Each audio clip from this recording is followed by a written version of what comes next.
Good morning, my self doctor Himanshu Dhawan. और मेरे ख्याल से बहुत सारे लोगों को जब वेरिकोसिल डिटेक्ट होता है एक मन के अंदर शंका रहती है, क्या मैं ठीक हो पाऊंगा या नहीं। तो मैं आपको विद फैक्ट्स और प्रूफ के सामने एक आपके पास बिफोर आफ्टर की रिपोर्ट आपके सामने रख रहा हूँ। आप प्लीज़ इसको एक बार देखिए और परखिए क्या एग्जैक्टली वेरिकोसिल रिकवर होता है या नहीं। क्योंकि ये जो पेशेंट थे, ये अप्रॉक्सीमेटली इनकी एज जो थी वो 33 ईयर ओल्ड थी। अब जो पेशेंट की 33 ईयर ओल्ड थी, यहाँ पर हम रिकवरी को थोड़ा स्लो मानते हैं। वो इसलिए मानते हैं क्योंकि ओवर द एज पीरियड हमारा जो मेटाबॉलिक एक्टिविटी होती है वो थोड़ी स्लो डाउन होती है। अब वो स्लो डाउन को हमें ओवरकम करना होता है और जिसकी वजह से हमें ट्रीटमेंट में भी कुछ एड ऑन्स करने पड़ते हैं। और हमें लगता है कि यहाँ पर अप्रॉक्सीमेटली जो रिकवरी आती है वो 3 से 4 महीने में आती है। बट इन पेशेंट की रिकवरी विद इन 2 मंथ्स के अंदर आई है कि जहाँ पर वेरिकोसिल उनको डिटेक्ट हुआ था बायलेटरल ग्रेड 2 का, अब रिकवर्ड है।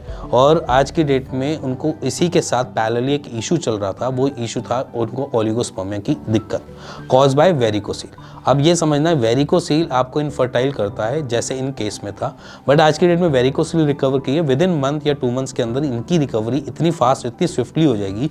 जहाँ पर ओलिगोस्पर्मिया पहले परसिस्ट करता था, आज की डेट में रिकवर हो जाएगा। इसीलिए मैं आपको बताने की और इन सारी चीज़ों की मैं कोशिश करता हूँ कि अगर आपको वेरिकोसिल है और अगर आप चाहते हैं कि मेरा वेरिकोसिल रिकवर हो या मैं इनफर्टाइल हो रहा हूँ कॉज बाय वेरिकोसिल, तो उसको रिकवर कैसे किया जाए या आपका कंसर्न कैसे है। इसके लिए मैंने बहुत सारी वीडियोस पहले भी बना रखी हैं जहाँ पर पेशेंट रिकवर हुए विदाउट वेरिकोसिल को पूरा ढंग से रिकवर करते हैं, बट ओलिगोस्पर्मिया में रिकवर हो गए, देन उन्होंने कंसीव भी कर लिया। एक बहुत सारे टेस्टिमोनियल्स आपके सामने मैंने वैसे भी रखे हैं। तो इसीलिए ये रिपोर्ट इसलिए दिखाने की जरूरत है क्योंकि यहाँ पर वेरिकोसिल रिकवरी पहले हुई है एज कम्पेयर टू उनके स्पर्म काउंट बढ़ने में।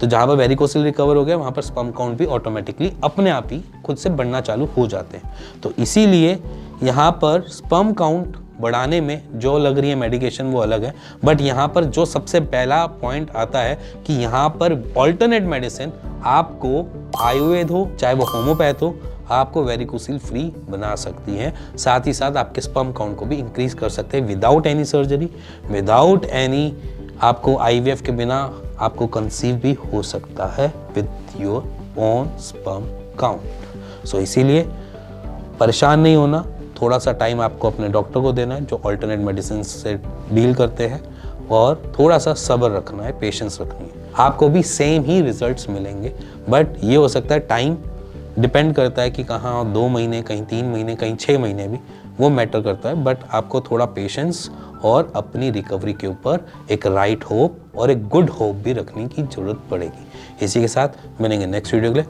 तब तक goodbye and take care.